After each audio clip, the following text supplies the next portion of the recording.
Pronto. Olá, já está. Boa noite a todos. Muito bem-vindos a esta primeira conversa com as associações de doentes. Bem-vindos a esta primeira conversa com a ERD Portugal, a Associação das Doenças Raras de... a União das Doenças Raras de Portugal, acho que assim é que é. E muito bem-vindos. Muito obrigado por terem deixado aqui uns minutos, uma horinha para esta nossa conversa numa noite de semana. O nosso objetivo aqui é efetivamente conhecer esta associação de doentes, neste caso uma federação de associações de doentes, e pretendemos depois replicar esta conversa com outras associações, de forma aqui a que conhecemos melhor as associações de doentes, as pessoas que eles representam, e ao mesmo tempo também aproveitar para que essas associações e essas pessoas conheçam melhor os farmacêuticos, para que assim consigamos construir um serviço de saúde que seja na realidade mesmo centrado em quem interessa, que é a pessoa que vive com doença. Portanto, hoje temos aqui a RD Portugal, representada pelo seu presidente, Paulo Gonçalves. Muito boa noite, Paulo. E acho que sem demoras vamos passar aqui assim um pouco a bola para si. Vamos falar sobre a RD. Quem é a RD, o que representa, todas essas coisas que nós gostávamos de saber. Muito bem, muito obrigado pelo convite. Eu espero que gostem daquilo que vou tentar transmitir e aquilo que eu vos queria começar é que razão é que nós necessitamos de um farmacêutico. Eu vim cá com um objetivo de partilhar convosco aquilo que nós fizemos na RD Portugal e depois deixar-vos um desafio. Espero que o aceitem da melhor forma. A pergunta que eu começava era se se sentem confortáveis. Quando nós nos sentimos desconfortáveis, temos duas opções. Ou saímos de fininho, e trabalhamos para melhorar e tentar estar à altura das expectativas. Se nos próximos 12 minutos se mantiverem confortáveis, eu não fico bem no meu papel. Em 2018, convidaram-me para... As associações doentes não estavam propriamente a gozar de uma boa reputação ou credibilidade. Não sei se recordam, mas houve, na altura, explodiu o escândalo das raríssimas. Provavelmente alguns se lembraram disso. Eu, na altura, trabalhava numa multinacional e grande parte do meu tempo passava fora de Portugal, e tudo que eu vi, acompanhei pelos jornais. E até aí, a minha relação com as associações de doentes era zero. Aliás, a minha própria relação com a saúde era muito a minha saúde e pouco mais. Não é? Eu tenho uma doença crónica, com um diagnóstico mais ou menos complicado desde 2009, mas tive esta sorte de poder trabalhar e poder conciliar a minha atividade profissional com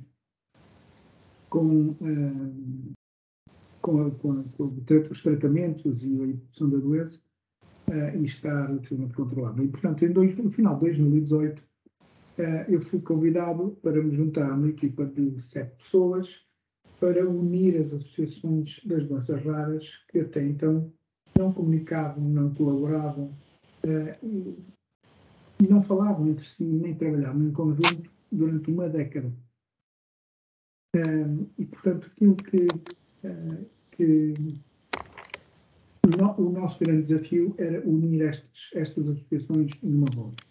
Quando eu entre farmacêuticos, obviamente que se eu perguntar o que é um PCR, todos vocês saberão. Ou alguém não sabe o que é o PCR.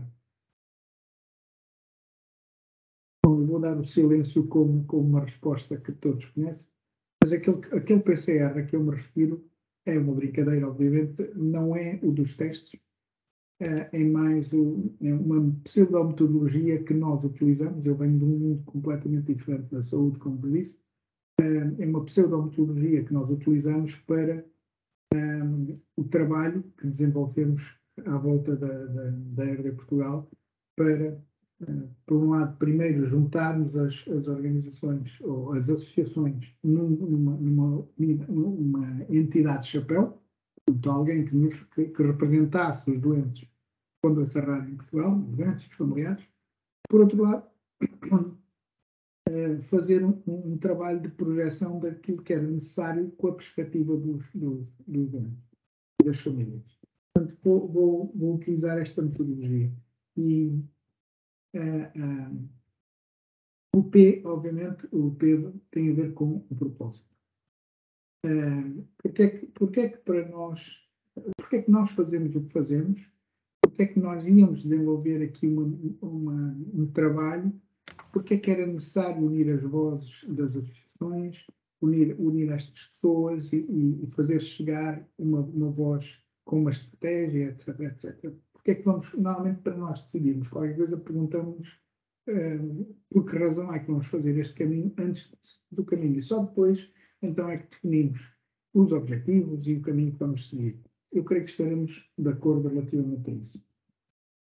Então, porque é que era importante para as associações de doenças raras mudar? Para, nós não falávamos umas com as outras, não é? Ou as associações não falavam umas com as outras, daí termos demorado 30 meses. Os primeiros 24 foi basicamente a bater bolas e parece que está cada um a jogar ténis sozinho, a treinar para a parede. Okay? E, portanto, aquilo que nós começamos a perguntar isto às várias organizações e percebemos que nós precisávamos de eliminar o conceito da esquintinha. Nós precisávamos de colaborar mais para sermos mais fortes, porque, reparem, se as associações de lei já por si têm dificuldade em falar com as entidades que transformam o modelo de saúde, imaginem o que são as associações de doentes raros, porque as doenças raras ainda são mais raras do que as doenças comuns, não é? Por isso, é bem mais difícil. Então, a principal razão era podermos ter uma voz e sermos mais fortes. Nós precisávamos de aumentar o conhecimento e a literacia de uma forma geral da população relativamente à questão das doenças raras. Precisamos de ter mais estudos científicos, mais ensaios clínicos em Portugal. Temos um maior controle da segurança e controle sobre a informação dos nossos dados de saúde. Mais uma vez, eu venho do mundo da tecnologia, em que trabalhava muito dados de uma forma geral, e depois, nos últimos anos, o RGPD. E, portanto, era muito importante tudo isto que tem a ver à volta dos dados. Depois já voltarei a isto. E, por último, garantir que aquilo que nós precisávamos, alguém estava a escutar e nós tínhamos uma participação ativa no desenho. Se quiserem ter um exemplo da não participação, nós tivemos uma estratégia nacional integrada para as doenças raras e adivinham onde estavam os doentes. Portanto, o nosso primeiro P é sobre o propósito comum. Quando nós iniciamos, nós precisávamos de unir as organizações e tínhamos como objetivo é que as associações que se juntassem à RD Portugal fosse em número superior àquilo que já tinha existido, alguma vez tinha existido em Portugal. Então pensamos no número 20. Quando atingimos o número 20, isto é, termos 20 associações fundadoras, portanto isto demorou algum tempo. Quando nós pensamos nas 20, pensamos, ok, então já chegamos às 20, vamos às 30.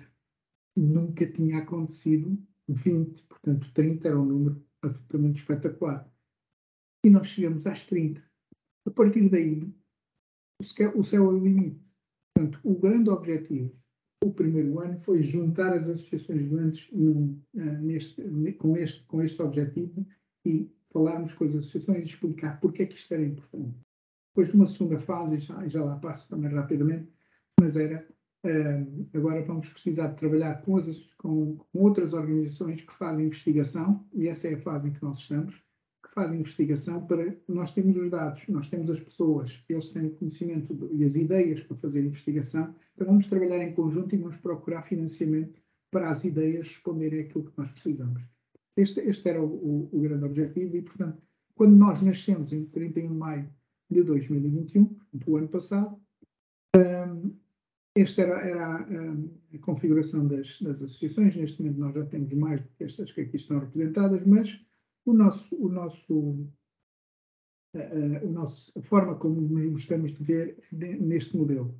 Este desenho pretende transmitir uma rede de metro, de comboios, do que quiserem, mas que basicamente é uma rede que nos permite comunicar todos com todos e, se precisarem, a RD Portugal está no centro para poder ajudar.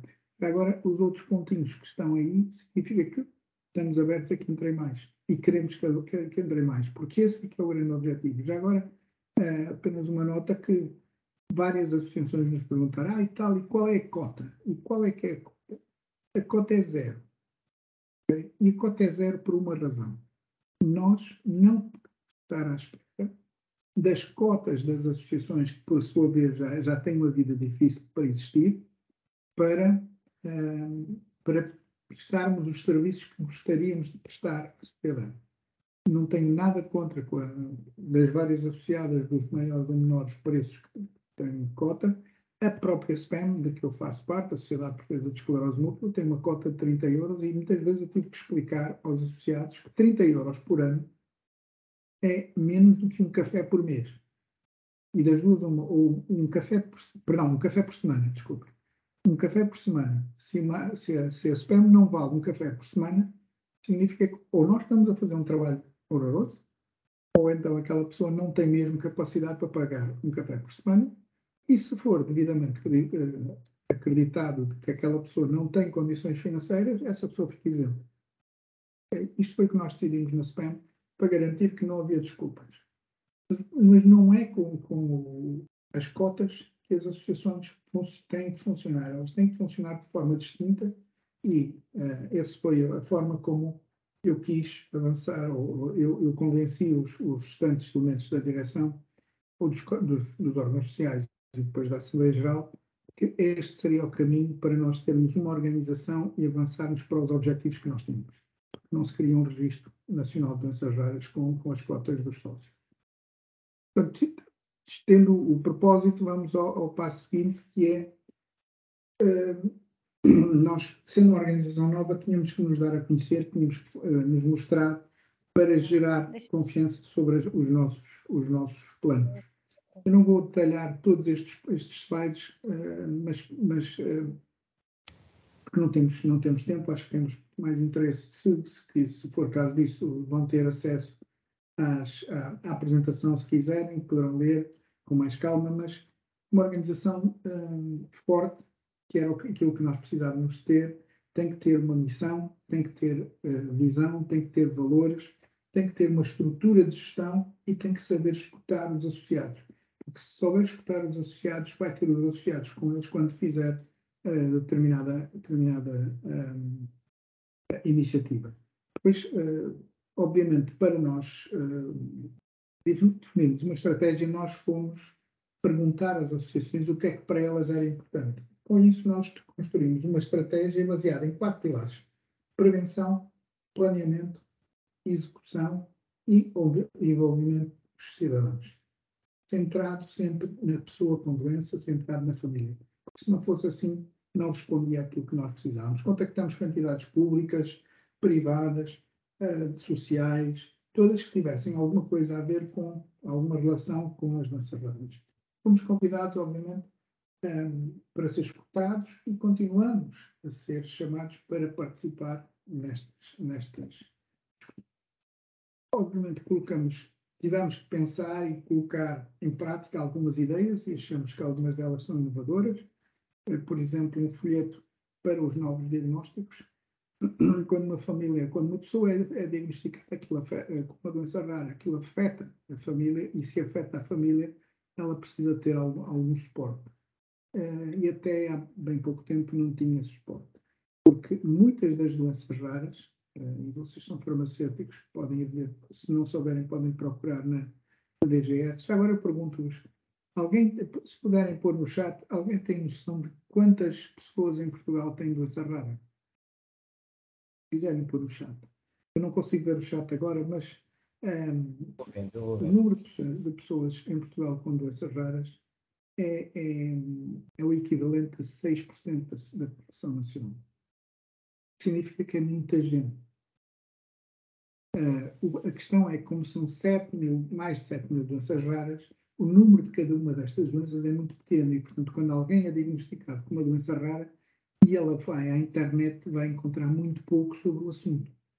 Okay? Não é a mesma coisa que procurar gripe, ou Covid, ou esclerose múltipla, ou até esclerose lateral amiotrófica, embora seja rara, já é mais conhecida até do que a grande maioria das doenças raras, porque se alguém for diagnosticado com GAND ou são tantas que é difícil de nós colocarmos isto e perceber. Aliás, a melhor forma é vocês se olharem para alguém que acabou de ser alguém que acabou de saber que tem um filho, tem um familiar diagnosticado, aquela cara de pânico é o que acontece com as pessoas. Portanto, o que é que nós também fizemos? Avançar rápido. Nós fizemos campanhas mediáticas sobre o Dia das Doenças Raras, o Dia Mundial. O Dia Mundial acontece no dia raro do ano. Muitas vezes é tão raro que só acontece 4 em 4 anos e, portanto, nós participamos e rapidamente fomos integrados no internacional. Montamos newsletters, montamos redes sociais, temos um número raro, por acaso é 29/2 também, portanto 916, 29/2, 29/2. Nós queríamos que cada coisa que nós fizéssemos tivesse um propósito, tivesse um toque particular relativamente à questão da doença rara. Depois montamos um projeto que chamamos Informar sem Dramatizar, que tem como objetivo, coisa pouca, ir a todas as escolas do país. Uma campanha, também fizemos uma campanha em televisão, nos jornais, nas revistas, no comboio, no metro, nos elevadores dos edifícios, aqueles outdoors eletrónicos que aquilo muda, etc. Passavam os vídeos da nossa campanha, passavam o vídeo do Dia das Doenças Raras, tudo isto para que ficassem a conhecer-nos.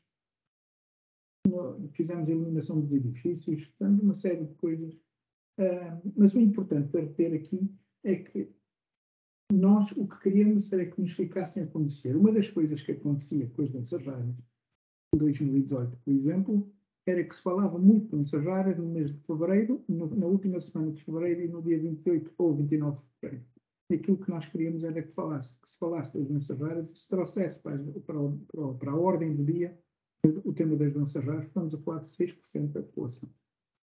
Portanto, em resumo, era isso que nós queríamos trazer este tema para a ordem do dia.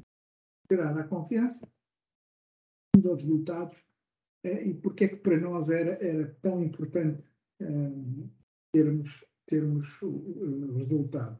Alguns deles se viram em algum dos slides, depois se quiserem podem ler-los também com um pouco mais de detalhe, mas isto também está no site. Uma parte da sociedade já nos conhece. Então, e agora? Agora vêm outros desafios. E estes que eu lhes vou falar são os nossos desafios. Depois, como eu disse no início, eu gostava de vos transmitir ou de vos deixar com um desafio.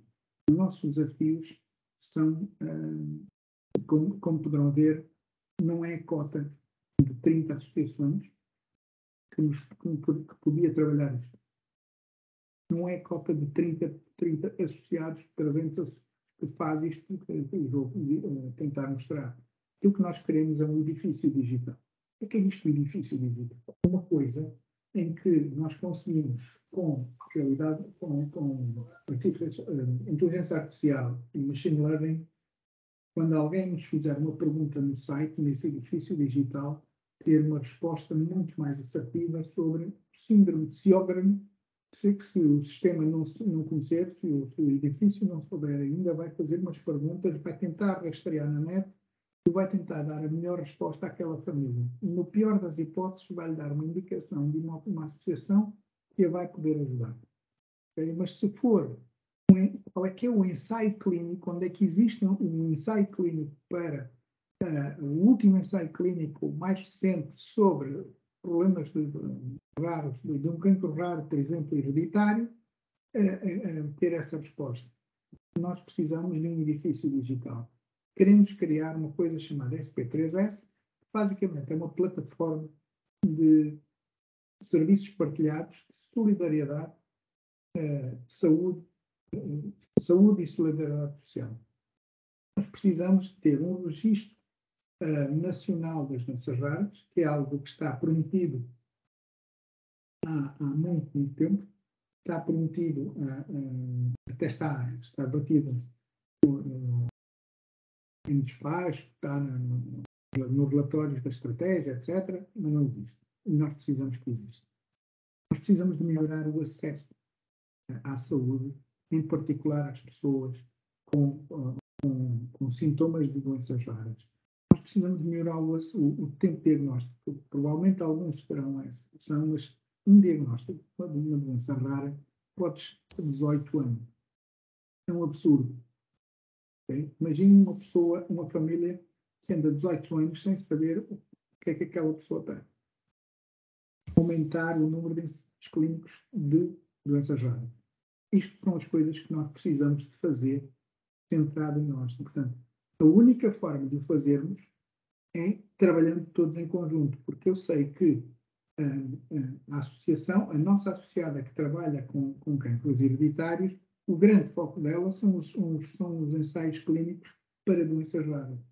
Mas depois outra, que alguém que foi diagnosticado com uma doença ultra rara, que é uma MPS, mas não está dentro do foco das MPS, é que também se inclua essa doença no teste do pezinho, por exemplo. Não é? Mas, se nós tivermos uma união e soubermos como queremos ir, quando formos discutir com as entidades que podem mexer esses botões, podem definir estratégias, nós temos que ter a capacidade de influenciar através do conhecimento que nós temos e das necessidades e colocá-las em cima da mesa e fazer propostas de valor. Porquê que isto era importante? Era para vos deixar um desafio. Ora, quais é que são os vossos desafios? O que está do lado direito são as funções, essencialmente as várias funções de acordo com a ordem dos farmacêuticos, este desenho foi tirado lá, são as várias funções profissionais dos farmacêuticos. Tornam-se do nosso propósito comum. Portanto, o desafio é este. Qual é que é o propósito comum que os farmacêuticos ao serviço da comunidade devem ter? Quais é que são a forma como os farmacêuticos de comunidade, para a comunidade, têm que ter para com as pessoas e as famílias que apoiam, mas também entre os farmacêuticos. Porque se isto não acontecer, vão haver as quintinhas. Se não eliminarem as quintinhas, vão ter os problemas que os outros tinham, não colaborarem entre si. Cada uma destas organizações pode ser excelente, mas o resultado final não é excelente. É necessário partilha do conhecimento e da literacia entre as várias funções de profissionais de farmácia, farmacêuticos. É necessário que colaborem nos estudos científicos e nos ensaios clínicos. Vocês têm essa formação de base, podem fazê-lo de uma forma ordinária, trabalhar na segurança de informação e, por exemplo, não tomem por adquirido, se calhar em formato de pergunta é mais fácil, acham que têm direito a aceder aos dados dos utentes numa farmácia comunitária. Esse direito não tem de base. Ou tem por legitimidade, que é legítimo para aquela pessoa vocês terem acesso aos dados, ou tem porque a pessoa vos deu consentimento. Essas são as duas regras de acesso aos dados. Portanto, se vocês fizerem as coisas bem feitas, em vez de, como eu e muitos outros, como eu dizíamos, mas nós temos o direito a ter ensaios clínicos, mas nós temos direito a termos medicação, mas nós temos, em vez disso, nós trabalhamos projetos de maneira a demonstrar o valor que pode trazer para a sociedade. Por exemplo, demonstrar por que razão é que é importante nós termos a medicação dos doentes crónicos em casa, em vez dos doentes crónicos irem ao hospital buscá-lo, e já agora isso ficar mais barato ao Estado.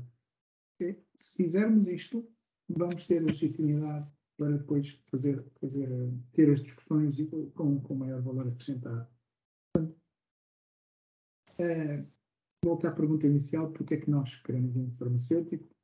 E peguei numa frase da Madre Teresa de Calcutá, que ela costumava dizer que eu faço uma gota no meio do oceano, mas sem ela o oceano será menor. E, portanto, o farmacêutico é necessário, porque sem farmacêutico a equipa não está completa.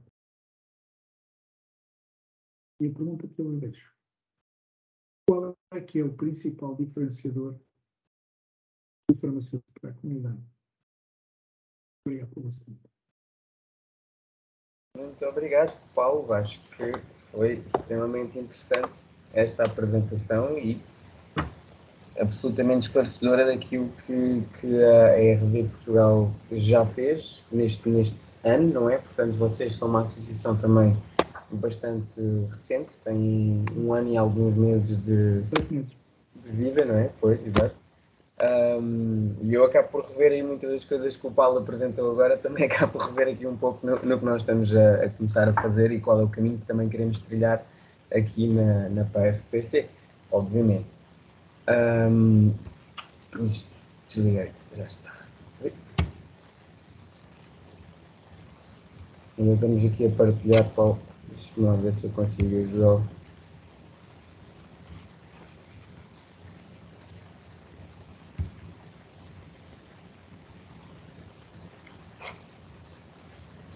Não consigo tirar isto aqui também.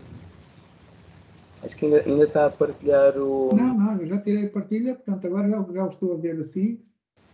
Mas é que eu estou a ver... Ok, então, espera aí. Vou mudar isto.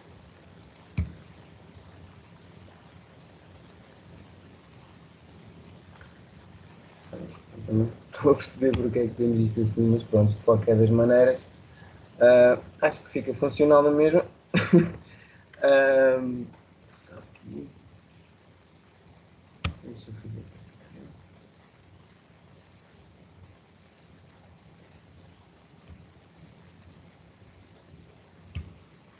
Não consigo ser. Agora está.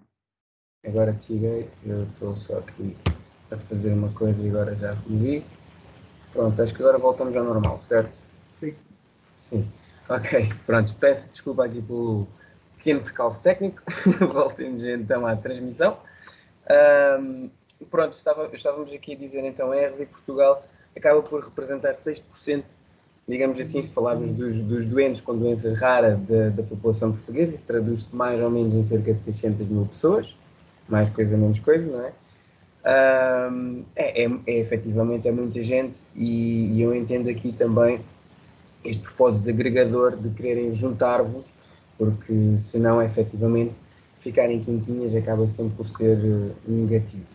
E daí também, aqui aproveitando logo também a parte do desafio, é obviamente que os farmacêuticos também se ficarem localizados nas suas áreas de atuação, seja análises clínicas, hospitalar, comunitária, indústria e as outras. Obviamente que o que nós conseguimos produzir, fornecer e dar à sociedade será sempre incompleto. Absolutamente, por exemplo, foi excelente. Nesta fase, eu gostava também de convidar a plateia a participar, a fazer algumas perguntas para o Paulo, que está aqui connosco, e a ideia aqui é exatamente esta, nós aproveitarmos para termos uma conversa entre nós, farmacêuticos, e as associações de doentes, os doentes, as pessoas que os representam e que vivem com a doença. Eu, se calhar, acabo por começar aqui um pouco, apesar de a RD Portugal ser uma federação que agrega muitas associações.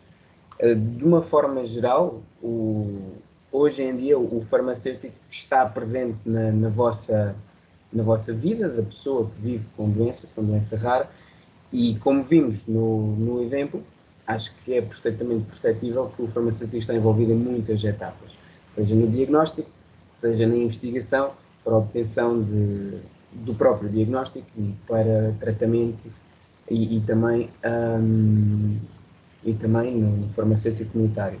Tendo em conta que somos uma associação de farmacêuticos para a comunidade e não apenas de farmacêuticos para comunitários, mas acabamos sempre por ter esse maior peso, de que forma é que uma pessoa que vive com doença rara, sabendo que muitas vezes poderá ter outra medicação, de que forma é que o farmacêutico está presente na vida dessa pessoa no dia a dia, digamos assim? Já tem o diagnóstico, de uma forma assim geral, atualmente, qual é que é o papel que o farmacêutico tem e, eventualmente, no futuro, qual é o papel que o farmacêutico poderá vir a ter mais, na vossa opinião? Neste momento, muito poucas doenças têm tratamentos. Grande parte as poucas que têm tratamentos, esses tratamentos são hospitalares, são muito restritos e, portanto, apenas os centros de referência têm acesso a esses tratamentos. Dito isto, a grande parte destas pessoas que têm estas doenças raras fazem parte de famílias. E estas famílias não estão nos centros de referência, estas famílias estão na sociedade. E a única profissão, embora haja outras que até têm algo, e alegam ter mais conhecimento do que na realidade têm,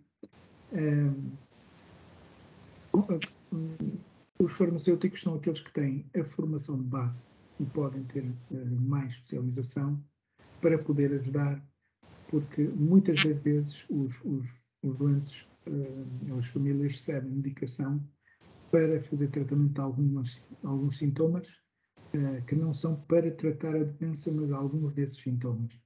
E algumas vezes são muitos, ou poderão ser alguns medicamentos em conjunto, que, por exemplo, sem um farmacêutico, aquela família, se já estava numa baralhada, não é? Se já estava sem grande informação, pode cometer erros e para coisas tão desconhecidas quanto as doenças raras pode ser ainda pior. Ora, eu vou-lhe dar um exemplo. Nós definimos em Portugal que íamos criar o cartão da pessoa com doença rara. Esse cartão existe. O princípio que estava por base deste cartão era para quando houvesse uma emergência, em situação de emergência, houvesse um alerta relativamente a esta pessoa. Isto é, imagine que eu com o meu filho chego a um hospital numa situação de emergência. Primeiro, antes que eu possa dizer que ele tem uma doença rara, eles vão pedir o cartão de cidadão da criança, vão pedir uma identificação qualquer para colocar no sistema. Ou o serviço do INEM, ou o que seja. Mas numa situação de emergência, aquilo tinha que aparecer logo um flash, dizer, atenção, esta criança, este adulto tem uma doença rara.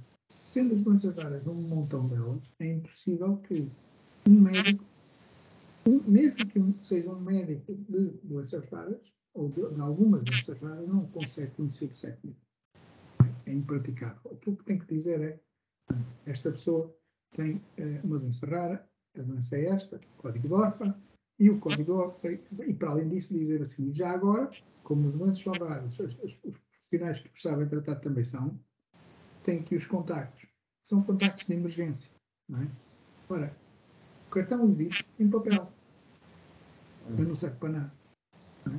Portanto, esse é o trabalho que nós vamos precisar colocar em prática para quando nós nos desloquemos a um local que tenha um farmacêutico a trabalhar.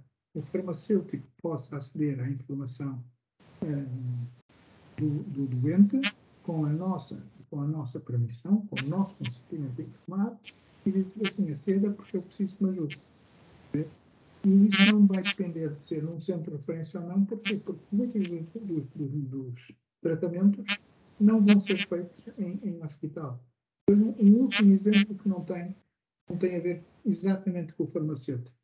que é nas escolas de saúde, onde estão a fazer alguns estudos sobre a caminhada, sobre o movimento de algumas pessoas com determinadas patologias raras.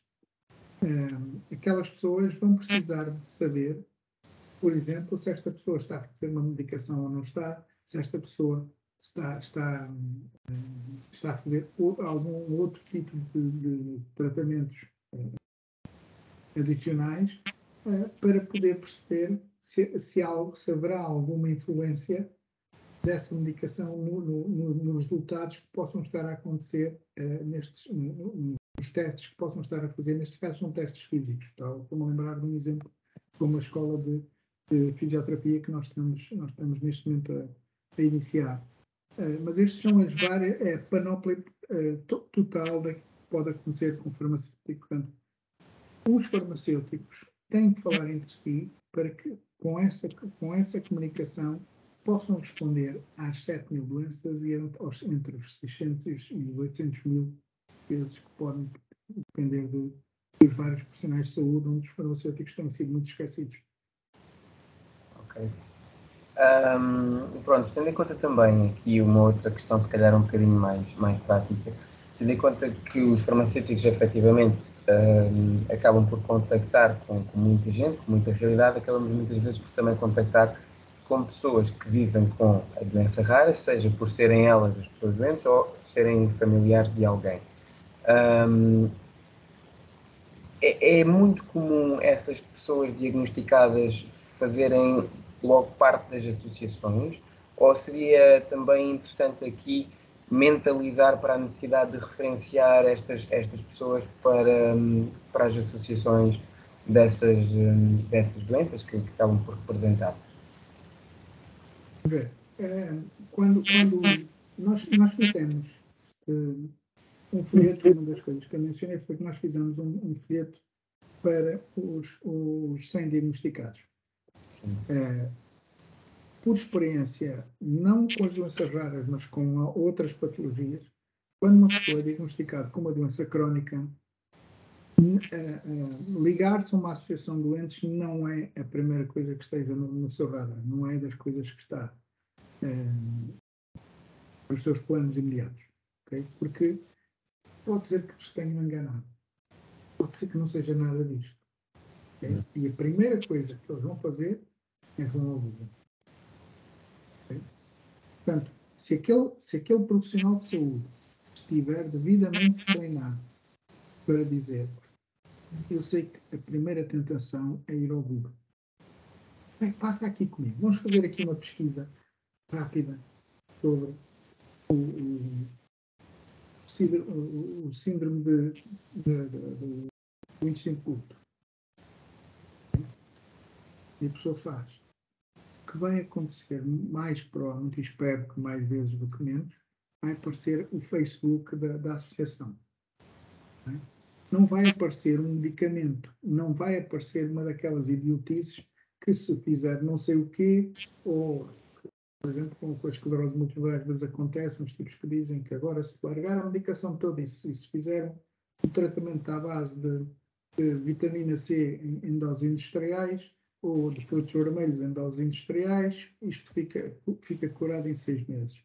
Obviamente que aquilo até é capaz de não ter surtos, mas depois tem um problema no fígado que vai ficar bastante pior do que a própria esclerose múltipla. Portanto, a primeira reação não vai ser contacto na associação de doentes. A primeira reação vai ser, ou a primeira questão tem que ser, olha, estamos aqui se quiser conversar connosco. Okay? Porque nós nascemos com 2 ouvidos e uma boca.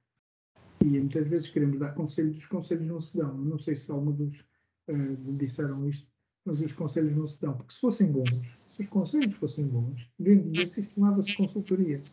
O que a gente pode fazer melhor é ouvir, fazendo mais perguntas. Então, mas diga-me lá, e como é que essa doença porque também estamos a aprender, não é? Como é que isso se manifesta no seu dia-a-dia? Onde é que isso o afeta? É na deslocação para o trabalho? Ou é se for uma criança, é com quem deixá-lo? É isso? A ver se nós conseguimos. Depois, quando conseguir perceber algumas das dificuldades, então dizer, olha, e se procurasse uma associação para ver como é que eles encontraram soluções para os problemas que provavelmente serão iguais ou parecidos. E se não forem, se calhar o seu testemunho é capaz de ser interessante. Mas não é a primeira reação. A primeira reação é de negação. Está escrito pelos psicólogos, a primeira reação é de negação e de afastamento. Portanto, agora, o farmacêutico não tem hipótese, vai levar com esta pessoa. Não é? Os profissionais de saúde em geral, os farmacêuticos também vai acontecer. E, portanto, se criarem uma relação de confiança, lembra-se do PCR, primeiro o propósito, o que é que aquela pessoa foi ter consigo. Segundo, a confiança. Se criar a confiança, garante-lhe. Quando ela tiver dúvidas, é consigo que vai tirar. E se você, nessa altura, se já gerou essa confiança, recomendar de Portugal, a Associação do Intestino Curto ou a Associação do Cancro Hereditário, dependendo do que estivermos a falar, essa pessoa não vai ver. E já agora, se quiser, consiga no seu computador dizer, olha, vamos fazer aqui uma pesquisa. Vamos lá ver o que é que eles fazem. E porquê é que eu lhes estou a dizer isto? Porque quando a primeira vez que a mim me recomendaram a SPEN, foi o médico que me recomendou. E eu fui à SPEN. Sabe o que aconteceu? Cheguei lá e vi pessoas num estado lastimoso. Eu disse, não, eu não volto cá mais. O que não me explicaram no primeiro dia que eu lá fui, foi que aquelas pessoas que estavam naquele estado são aquelas pessoas que foram diagnosticadas há 30 anos atrás, quando não havia tratamentos. Não é? E, portanto, se nós hoje fizermos o que fazíamos há 30 anos, o resultado vai ser igual. Não é? Portanto, nós temos que fazer coisas de forma diferente. E aquilo, por exemplo, na semana o que se fez foi as primeiras consultas, vou-lhe chamar consultas, não é? O primeiro atendimento que é feito num edifício à parte, num segundo edifício, que aquela pessoa perceba que quando for à internet, quando for, por exemplo, ao outro edifício e for à fisioterapia, vai encontrar pessoas em muito mau estado. Porquê?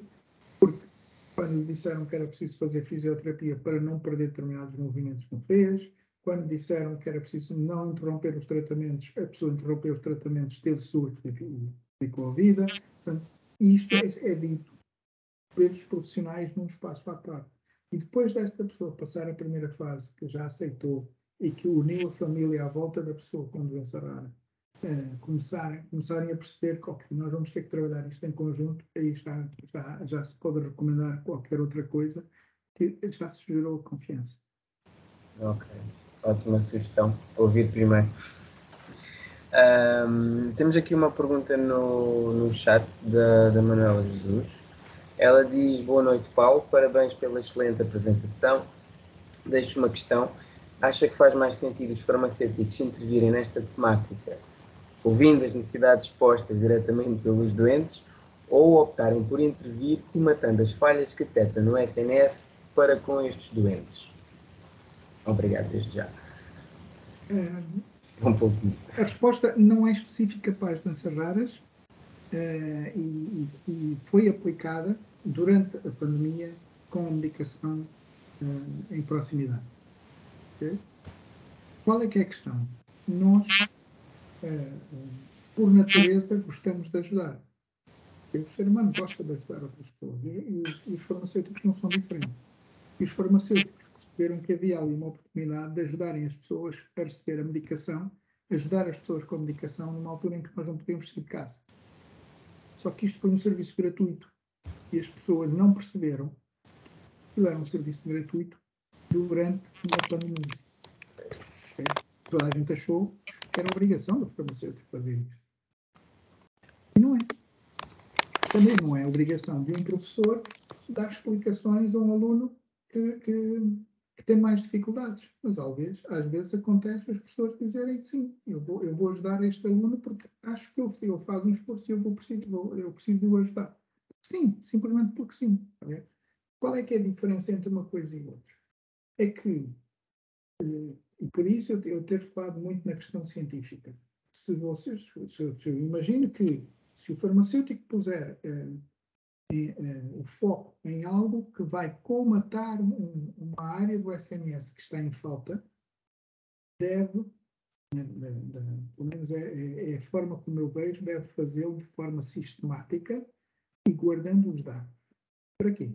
Para provar que cientificamente aquilo traz um resultado.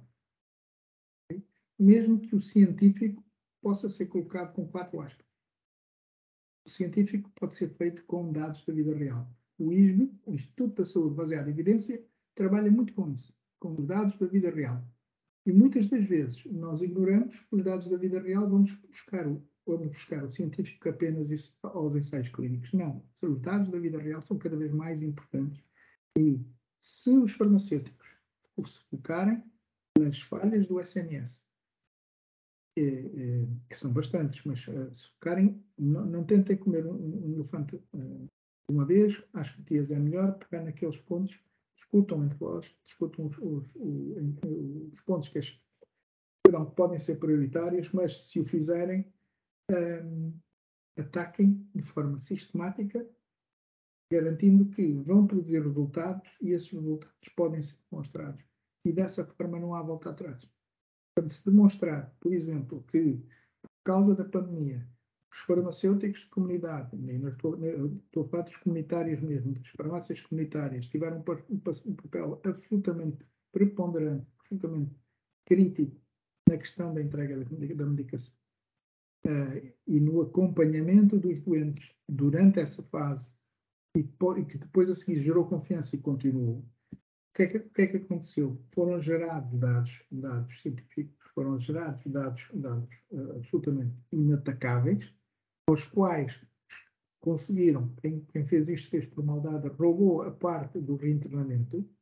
Porque o que é que acontece? Imagine uma pessoa que deixou de fazer medicação e por causa disso teve que se internar. O internamento não contou para a análise económica da entrega em proximidade. Isso é absolutamente desonesto. É o que na realidade acontece. Quando eu deixo de ir ao hospital buscar a medicação, o hospital deixa de me entregar por qualquer razão, eu vou ficar pior. Se ficar pior, o que é que vai acontecer? Vou parar ao hospital e fico internado. E o internamento custa uma cama diária é inacreditavelmente mais alto. E, portanto, isto teria que ter entrado nesse. E o que é que isto significa? Os estudos, quando forem feitos, usem também os doentes como parte da investigação, porque há muitos doentes. Nesses 600 mil, há pedreiros, há cabeleireiros, há chefes, mas também há matemáticos, também há estatistas, também há geneticistas. Okay? E eu falei destes 4 ou 5 e alguns deles existem na RD de Portugal. Não. O facto de determinada pessoa ter uma doença rara não significa que não possa colaborar num estudo científico. Acho que seria extremamente valioso ter uma pessoa a colaborar num estudo científico acerca da doença que a pessoa tem. Acho que seria mesmo algo muito, muito interessante de ver. Uma pergunta aqui muito, muito prática. Qual é que é o cut-off, digamos assim, para classificar uma doença como doença rara? Qual é que é a percentagem que ocorrer? De acordo com a DGS e com a Organização Mundial da Saúde, eles usam um número diferentes, mas no final é a mesma coisa. O número português, o número mais fácil nós temos uma população mais pequena, no máximo 1 em 2.000. 1 em 2.000. 1 em 2.000. Ok. Sim. Ok. Nós temos situações em Portugal que temos 2 pessoas com essa doença. Pois. Situações em Portugal em que ainda não se sabe se existe alguém com uma determinada doença. Uma delas está numa fase que se considera, finalmente esperemos, que finalmente consigamos ver à senhora o que é que ela tem 18 anos, que o que ela tem não é tratável com psiquiatra, porque as dores dela existem mesmo. É algo super raro, ultra raro, mas existe. As dores que ela sente são reais aqui chama-se, portanto, aquela doença tem que ser devida ou não tratada, mas só para dar esse exemplo de que nós não precisamos que, para além de tirar a pessoa para a psiquiatria, porque na realidade aquilo é uma doença imaginária, não é uma doença imaginária, que nós temos é que fazer os testes mais assim. Consciencializar também a comunidade médica, não só que faz a parte do diagnóstico. Toda. Exato. Aquele projeto que eu lhe falei, do informar sem dramatizar, é que nós quisemos ir às escolas. Nós tivemos em Portugal uma coisa no início do século, fomos para as escolas, ainda hoje de certeza qualquer das pessoas que está aqui tem em suas casas caixas de lixo para o lixo comum, um para os plásticos, um para os vidros, etc. Isso é normal nos dias de hoje. Há 20 anos atrás não era. Então o governo português decidiu, o Ministério da Educação decidiu que ia fazer um programa para as escolas para ensinar as criancinhas a dividir, a separar os lixos. E as crianças chegavam a casa e diziam assim: mas mãe, quantas garrafas, não sei o quê. Pai, então tu não vais levar as garrafas para o vidrão. E isto começou a ensinar as famílias. E criou cultura. Então aquilo que nós pensamos foi: como é que nós conseguimos fazer a mesma coisa com as doenças raras? Levar isto para as escolas, para as crianças e os jovens começarem a discutir isto quando vão jogar bilhar, quando vão tomar café, quando vão ao cinema, falarem também sobre doenças raras. E fizemos de uma forma que montamos os conteúdos, isto tem custo zero para as escolas. E nós temos que fazer isto de maneira a que as escolas não digam: não temos dinheiro, não temos dinheiro. Porque se forem pedir ao Ministério da Educação, nunca mais sai. Portanto, aquilo que fizemos foi montamos o projeto com os conteúdos todos para distribuir às escolas. Mas depois, a seguir, nós pensamos: mas como é que a gente escala isto? Se nós tivermos que ir às escolas todas, não conseguimos. Nós somos voluntários. Voto. Portanto, na associação, quer dizer. Portanto, o que nós tínhamos que fazer é: quem é que é o dono da sala? É o professor. Então, nós explicamos ao professor por Zoom ou por Teams, damos formação aos professores, explicamos os materiais, estamos disponíveis para tirar dúvidas, chipamos os materiais para as escolas que se inscrevem, elas já sabem, quando recebem aquilo que tiverem dúvidas, ligam-nos e a seguir fazem as sessões, mandam os inquéritos para casa, fazem os inquéritos, mandam-nos os inquéritos de volta e nós avaliamos os inquéritos e o resultado das formações. Isto permite-nos ir a qualquer escola de qualquer ponto do país.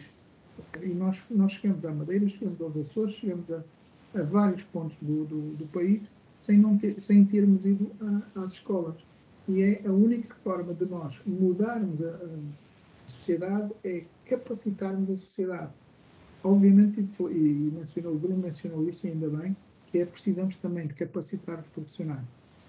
E esses são mais difíceis, porque muitas das vezes aquilo que dizem é: eu já sei tudo sobre isso. Exato. E na realidade, se perguntar com algumas das pessoas mais conhecidas em Portugal sobre doenças raras, quando dizem qualquer coisa mal, mas já na vista há não sei quantos anos, eu vi, cada vez ando a aprender mais. Estamos a falar de pessoas, não vou mencionar nenhum para faltar os outros, mas estamos a falar de pessoas que andam realmente a fazer e fizeram algum trabalho muito profundo em algumas doenças raras, que lhes permitiu ter esse reconhecimento da sociedade. Mas estamos ainda a começar. O que nós não podíamos era continuar com um dia por ano a falar sobre as doenças raras. É absurdo. Todos os meses nós temos dias especiais para muitas das doenças. Portanto, nós temos que fazer com que esse trabalho venha à tona e se começarmos pelas escolas, daqui a 5 anos, já o tema seja bastante diferente. Aliás, já hoje está a ser diferente e esperamos que continue a ser. É semear para colher os frutos, não é? Portanto, é mesmo isso.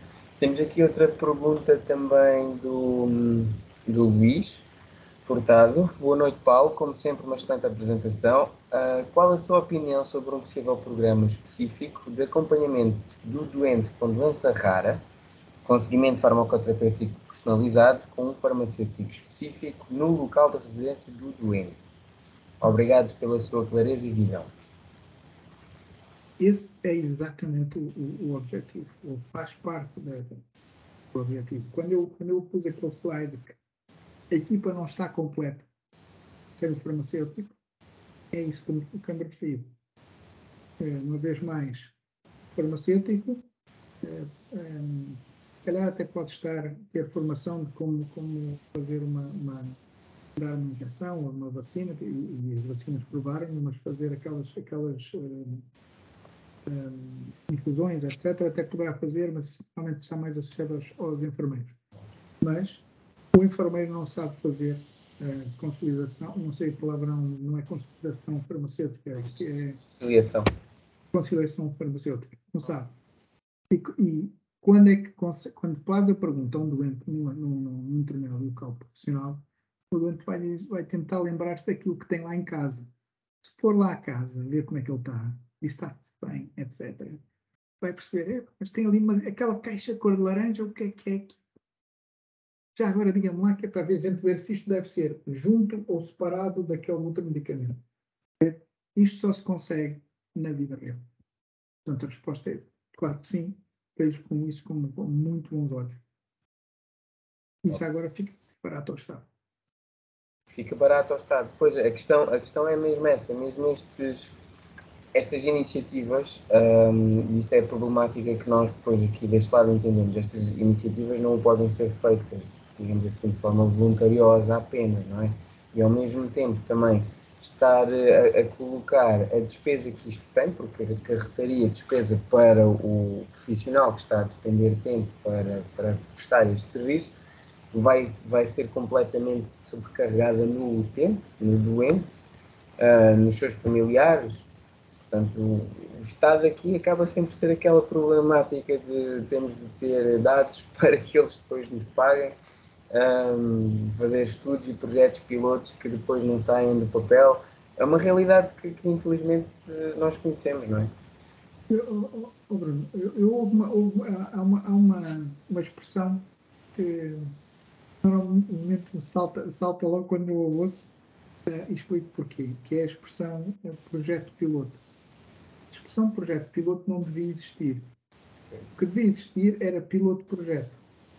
Que é, nós fazemos um piloto, correu mal, deita-se fora, correu bem, passa a projeto. E se passa a projeto, depois alarga-se e torna-se grande. O projeto piloto foi o que aconteceu, por exemplo, com a medicação em proximidade e outras que tais, que algumas delas, porque não conseguiram demonstrar a quem faz as leis e a quem toma decisões em saúde, e ficaram como projeto piloto durante 8 anos, 7 anos no caso de um hospital na Grande Lisboa, 10 anos no caso de um hospital de Coimbra. Portanto, isto não faz sentido absolutamente nenhum. O que faz sentido é aquilo que aconteceu em São João, quando o senhor foi para lá, montou um projeto piloto, ao fim de 3 meses aquilo deu alguns resultados, ao fim de 1 mês e meio aquilo deu tão maus resultados que ligou para nós e disse, isto não está a correr bem, se vocês pegaram no sítio errado, pegaram numa patologia que as pessoas não querem ir à farmácia comunitária, vamos lá ver, vamos pegar nesta outra forma e nós vamos ajudar com a informação aos doentes. Fizemos aquilo e triplicamos os números no espaço de menos de 10 dias. Okay? E porquê? Porque nós contactamos diretamente as pessoas e explicamos, porque a grande dificuldade aqui também estava aí.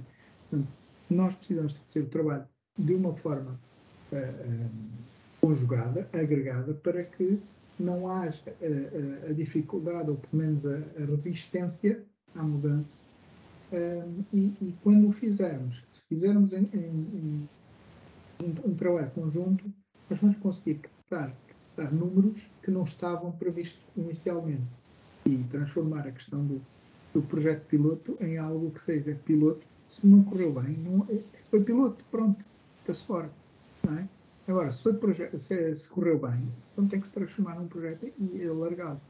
E volto a dizer, as raras não são tão fáceis de demonstrar, mas a esclerose múltipla, que está no raiar da doença rara, só apenas a secundária progressiva e a primária progressiva é que são raras, a surto de remissão não é, mas foi fácil demonstrar que as pessoas deixando de fazer os tratamentos, a vida complicava-se e custava mais dinheiro ao Estado.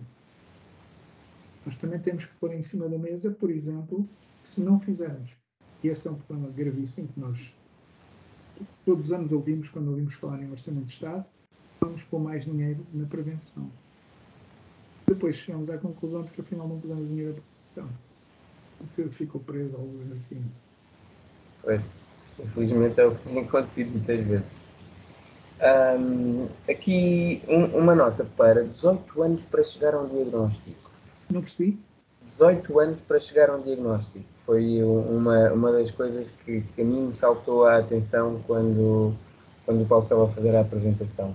18 anos é muito tempo. Estamos a falar aqui de 18 anos desde que começam os sintomas, desde que a etapa da vida, em algumas doenças poderá ser desde o nascimento, mas outras talvez só acabam por desenvolver ou manifestar mais tarde.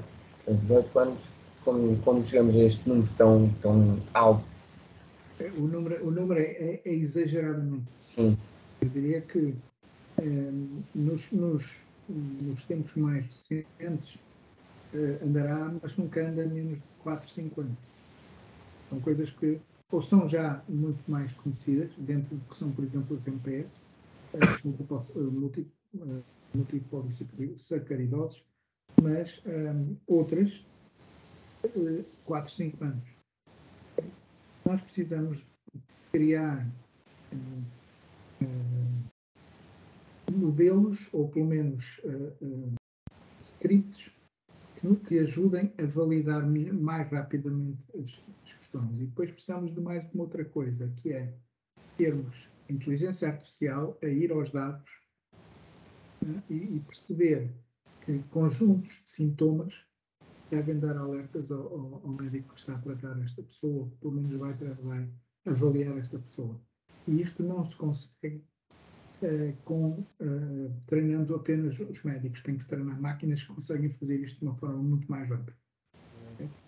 Nós precisamos de mudar o modelo, precisamos trabalhar muito a prevenção, nós precisamos de mudar e nós, Portugal, somos um país em que o teste de pezinho até tem 26 testes, 26 doenças, mas nós temos que aumentar isto e acrescentar o teste do ADNzinho. Nós temos que garantir que há muito mais que têm que ser captadas ali para prevenir que aquela pessoa tem probabilidade, vamos ver, nós estamos a dizer que a probabilidade de 0,9% vai implicar que aquela pessoa ande sempre com o coração nas mãos, aquele pai ou aquela mãe anda com o coração nas mãos. Não, mas o Conselho de Ética que pense nisso, se, por exemplo, 40% de probabilidade não é algo que já tem que estar no radar do médico de família, realmente é isto. Portanto, estes dados têm que ser colocados na prevenção, e a prevenção está nos cuidados primários. E é também onde tem que estar. Já agora, tanto quanto eu sei, não há muitos farmacêuticos nos centros de saúde. Tanto quanto eu sei, mas eu posso estar enganado. Não há mesmo quase farmacêuticos nos centros de saúde atualmente. Há alguns em alguns centros de saúde, na ARS do Oival do Tejo, mas são exemplos muito pontuais para o que é a realidade do país em termos de número de centros de saúde que existem. Não é de todo significativo. Vou aproveitar para ler aqui mais uma questão da Maria Isabel Ponte Fernandes. Criar uma rede nas escolas do país, fazendo a formação a professores e tornar alunos que se destaquem como líderes de grupo para transmitir esses conteúdos aos colegas. Já fiz esta experiência no norte do país com o surgimento da infecção VIH-Sida e creio que foi um sucesso. Promover saúde é criar o caminho mais jeitoso e adaptado às pessoas a quem se destina, envolvendo-as. Educar para a saúde não implica as pessoas. Educar para a saúde, infelizmente, não muda comportamentos, entra por um ouvido e sai pelo outro. O colega é mestre em promoção de saúde e trabalha na promoção da saúde. Vou desafiá-la para se juntar a nós e ajudar-nos, porque isso é exatamente o que nós estamos a fazer com o Informar Sem Dramatizar, que é levar estas discussões para a sociedade civil, para casa e para os ambientes informais, mas estamos numa fase de desenvolvimento dos conteúdos para o secundário. Qual é que é a minha ideia para o secundário? É exatamente essa. É nós fazermos isto com desafios às turmas para que as turmas façam trabalhos de grupo. Os trabalhos de grupo sejam finalizados com um pitch. E o melhor pitch daquela turma vai concorrer para o melhor pitch da escola. E depois, a seguir, as escolas vão concorrer entre elas e vão haver os melhores trabalhos das escolas, os 10 melhores trabalhos das escolas por ano sobre doenças raras. É isso que nós gostaríamos de fazer, mas não temos ainda a capilaridade ou o número de pessoas para conseguir fazer. Claro, nós já chegamos a mais de 5.000 alunos com o projeto que começamos em novembro do ano passado. E tivemos quase 4 meses de férias em que não aconteceu nada. Portanto, está a ver a elasticidade que uma coisa desta está a ter, mas temos uma fé tão grande. Quando nós apresentamos isto à Eurordis, houve 2 países que disseram logo: olha, isso dá para a gente trazer para cá. E nós temos 5 quando nós tivermos os documentos estabilizados. Primeiro temos que ter a chancela da Direção-Geral de Educação, para depois a seguir podermos partilhar, porque o modelo tem que ser utilizado daquela forma. Podem haver invenções, mas sim, claramente, tem que ser. Nós temos que criar aqui metodologias diferentes para que isto fique enraizado nas escolas e eles façam isto recursivamente e levem as discussões para os ambientes informáticos. E já angariou aqui uma nova colaboradora, porque a colega Maria Isabel Ponte Franco está a dizer que venha ao desafio, conto com ela. Portanto, já tem aqui mais uma pessoa para ajudar e colaborar. Aqui uma farmacêutica das análises clínicas e da genética humana pronta para vos ajudar na promoção da saúde. Pronto, eu agora gostava de saber se mais alguém tem aqui perguntas para colocar ao Paulo. Se não, a minha pergunta assim também... Alguém? Joana, tens uma pergunta? Não. Muito obrigada. Pensava que tinhas, estavas aqui a Não, muito obrigada. Está bem, pronto. Então pronto, eu vou fazer aqui assim apenas uma pergunta para tentar aqui simular um pouco aquilo que já falámos. Portanto, falámos um pouco daquilo que é a realidade atualmente. O Paulo também falou um pouco dos projetos e aquilo que pretendem desenvolver na RD Portugal. E qual é que pronto, será a relação que antevêm, tendo em conta também aquilo que o Luís Furtado já aqui falou um pouco e que será algo que para nós é interessante, para vocês também será interessante, mas falta talvez aqui ver da logística, chamemos-lhe assim. Qual é que é aquilo que entende ser o futuro desta relação das pessoas com doença rara, das pessoas que vivem com alguém que tenha doença rara e os farmacêuticos? Qual é o futuro? Eu acho que isso vai depender muito do que nós definirmos com a nova estratégia integrada para a doença rara.